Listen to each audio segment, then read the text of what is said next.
We begin to think about our goals in life as destinations, as points to which we must get. It begins to cut out all that makes the point worth having. It's like saying, well, instead of giving you a full banana to eat, I will give you the two precise ends of the banana. And that would not be, in any sense, a satisfactory meal. But that is what happens as we tend to fight our environment and to want to get rid of the wonderful limitation of space and distance.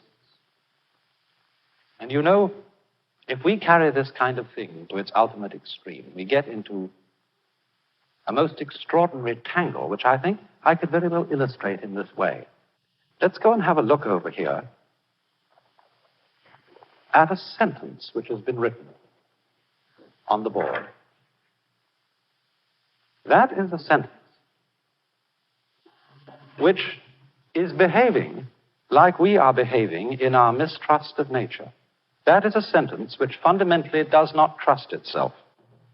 And it says of itself, this statement is false. Now, what do you see funny about that? This sentence behaves in an extremely peculiar way. Because if it is true, then it is not true.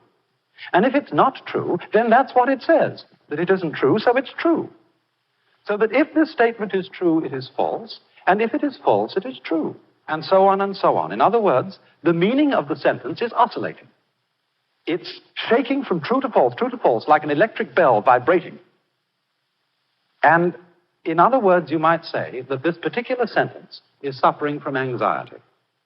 For anxiety is the condition that comes upon us when we fundamentally mistrust ourselves, when we mistrust our own nature, and are trying to keep such a tight grip on it that we start to tremble, as one's hand starts to tremble if you become extremely anxious to hold it still.